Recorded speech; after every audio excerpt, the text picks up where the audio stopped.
I'd like to welcome from Theatre Flamenco of San Francisco, Carola. Hello. Hello. How are you? Good. Thank you. Happy to be here. So, Carola, tell me a little bit about Theatre Flamenco. How long has it been around? How did you get involved with it? Yeah, Theatre Flamenco has been since 1969. It's Okay. gonna be 53 years this.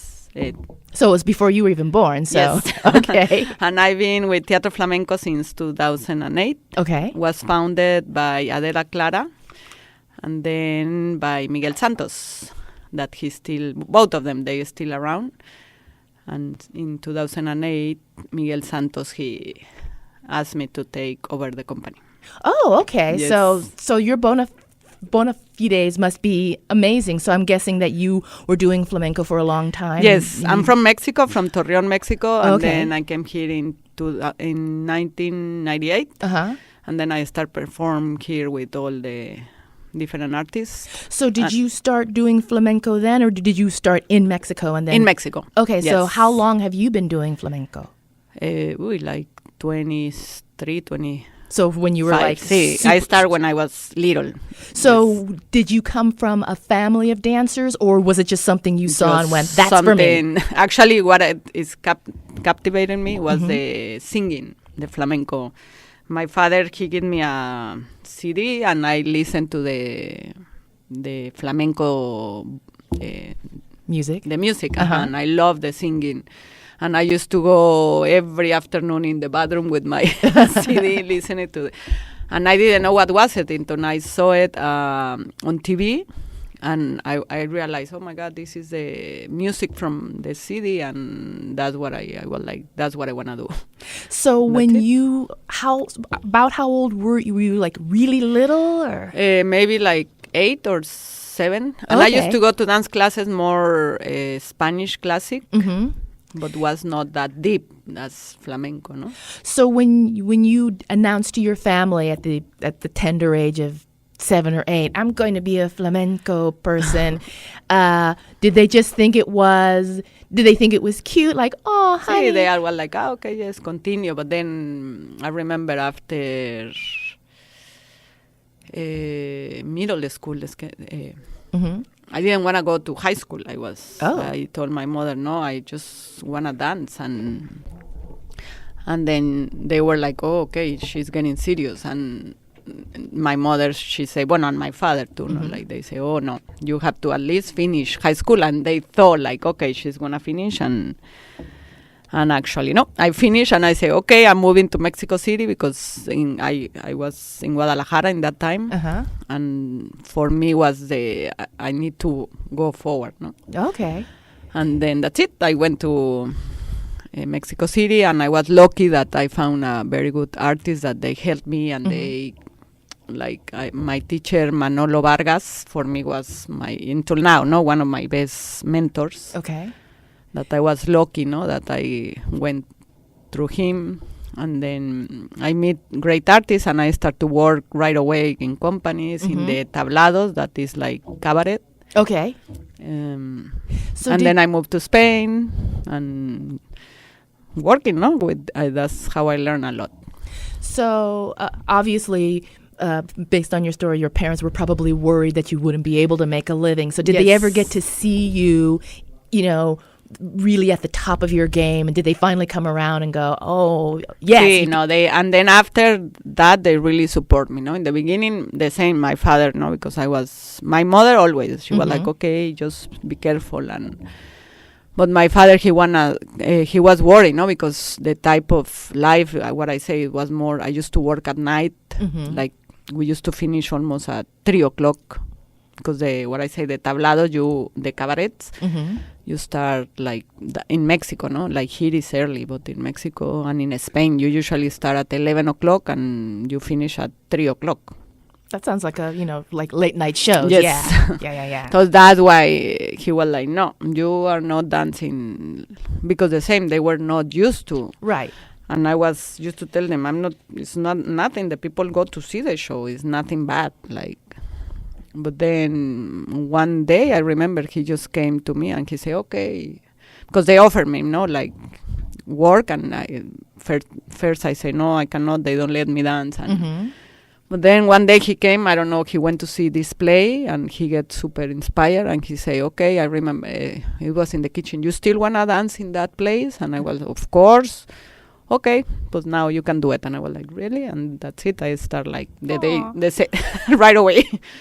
And I was super excited, no? And so did they ever just say, we're so proud of you? See, now they are happy, no? And the same when I start to do with Theatre Flamenco, they used to come, make the effort to come from Mexico to see the shows. And every time, no, because I love to collaborate always, no? To make with different music, with different artists, and I used to tell all my plans, no, to them, and they get excited, and it was very nice, no. In the end, you feel good, no, because you have the support of your family. Well, yeah. So then, what brought you to San Francisco? Flamenco. There was something. I was working in La Bodega in Norwich. Oh, okay. And they called me to perform there, and I was gonna be here for 4 months. But then I met my husband. That's what I stay. But then I was back and forward for like the first 2-3 years. I used to be here and dance and perform, and then I went to Spain, and then I came back, and then I went to Mexico, and I was touring a little bit. But then after, I was always coming back to San Francisco. Okay.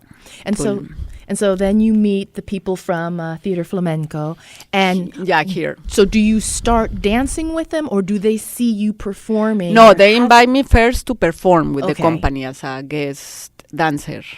I was there maybe like 2-3 years, and then Miguel, he asked me to choreograph a piece for them. Okay. 1 year, and then the second year the same. Can you do another piece for us? And then after, I think like 3 to 4 years, he wanted to retire. And I think they wanted to dissolve the company, but then Miguel, he was like, no, we have to keep it. Because it's like for many years, no? And I was but lucky, no, that he asked me, and of course I was like, oh, yes. See, because I love to create, no? I love to dance myself too as a performer, but the same when you create obra, we call it a work of art, or like a concept, no? More. I love that part, like the music, to see who are you gonna invite, the costumes, the set, no, how you move on the stage, and I love that part. So then that dovetails nicely with what's the concept for this show? For this show, I'm like super excited because it's gonna be super challenge too. I invite the Glide Ensemble from. Oh, that's right. And they are coming. And first time I'm gonna do a collaboration with gospel music that I think have a lot of similarity, no, with flamenco music. It's very deep, no, both of them. They're very spiritual, and like you say, they have a lot of clapping and percussion. And that's what I call it, no, soul y alma, because in gospel is kind of the soul, and in flamenco you call when you dance from the heart. From the heart, no, and I think it's very, very similar, no. So how did you decide one day, I want to work with the Glide Ensemble chorus? What was the inspiration? I think maybe I went to the church, and then I saw the whole ensemble. I said, oh my God, imagine to be able to dance through this music, and with the whole, it's like, look, I get goosebumps. And that's how I started. And then I went to the church without knowing nobody, and then I meet the minister, and they were super nice, very, very helpful, and and I kind of tell what I propose it, no, like, you think you willing to collaborate, no, with my company? And they were like right away, oh yes. Then we took some time, no, to see how this will work, but then I think in the end it's gonna be really nice. We already they send me the music, and we choose the songs. Okay. And they are doing one flamenco. So we are dancing two of their music. Okay. Of course, with our singer too, and the arrangement of the guitar player and the percussion. And then they will sing one song, La Leyenda de Tiempo. That's the name from Camarón. It's very famous song and from Camarón de la Isla. And then we'll be singing that. So that's going to be amazing, no? Like, wow. Incredible. And one of the songs is what challenged it to do the choreographies, because it's different, no? The flow and... but now it's finished, and I'm really happy with what we came through. What's the name of the song? The South of my... Espera, it's terrible with the... And we did with Cristina Hall, is the other dancer. She's coming. Okay. Let me tell you right now. Uy, se me fue. And while you're the listening... Soul, My Soul, that's the name. Okay. And so it's them singing and you... And we are dancing through the... Lovely. So when is this all happening? This is going to be on February 1st at the Herbst Theater. It's one show only. Oh, wow. Yeah. All that work, and it's all just that work for one show. One night only. I know. But it's going to be incredible. Okay. Not to be missed. So if people wanted to go to the show, how would they go about doing that? Where do they get tickets? You can get tickets at the city box office .com or theatreflamenco.org through our website. Oh, okay. The company website. And if people wanted to see examples of the work that you have done in the past, how would they go about doing that? Through my website, theatreflamenco.org. Oh, okay. We have a lot of videos and all the information for the company. Okay. And so within this production, you mentioned the other dancer. Yes. Are there other people who are going to be part of this? Yeah, production? we are. There is going to be the guitar player Juani de la Isla. He's from Jerez. That we have his music here. Mm-hmm. From Jerez, from Cádiz. Mm-hmm. And then Eduardo Guerrero is the same flamenco dancer from Cádiz. He's one of the upcoming flamenco dancers. He's incredible. Incredible. I'm so happy that he's coming here to San Francisco. And then Cristina Hall, he born here in San Francisco, but she been living in Spain, in Sevilla, for the past 20 years. Mm-hmm. And the same, she's incredible artist and very, very creative. Like the way that she creates is incredible. And we've been working together since I'm with Theatre Flamenco. I always invite her. And what I love about her, that she's always want to take risks. She's never afraid of anything. One time we did this show with the DJ. Mm-hmm. Right away, yes, let's do it. And and that's what I like her. She's never afraid of a challenge. A challenge, yes. Very nice. And then we have Amparo Heredia, the same singer from Malaga. Mm-hmm. Also, her voice is super deep and like... And Diego Alvarez is a percussionist from Venezuela, but the same, he's been nominated for Emmy, like now. He's on Sunday, I think next Sunday, no, is the Emmys. Okay. I don't know. And he played with all flamenco and many different, he's amazing too. Well, and the Glide, of course, that we are so lucky like to collaborate, no, with them. I feel like really blessed. Well, Carola, just one more time for our listening audience, when and where for Sol y Alma? Sol y Alma is going to be Saturday, February 1st, 8 p.m. at the Herbst Theater in San Francisco, and you can get tickets at cityboxoffice.com, or Theatre Flamenco with th.org. All right. Well, Carola, I want to thank you so much for being on the show today. Thank you so much for inviting me. And I am going to play Juani de la Isla. Juani de la Isla. Yes. And this is called Libertad en mis manos. En mis manos. It's his Freedom in Flamenco my hands. CD. All right. So let's listen to a cut of one of the artists you'll be hearing at Sol y Alma.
yo sueno flamenco, aunque me cambien los tiempos, yo sueno flamenco.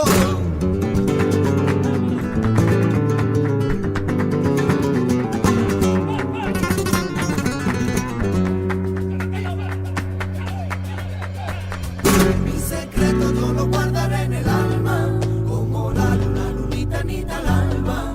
Mi secreto yo lo guardaré en el alma, como la luna, lunita, anita al alba.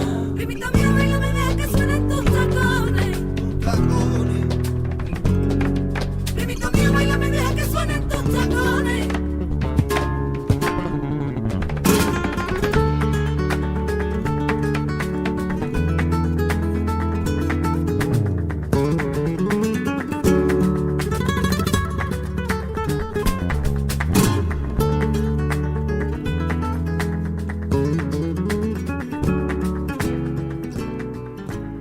You're listening to 89.5 FM, KPOO, San Francisco.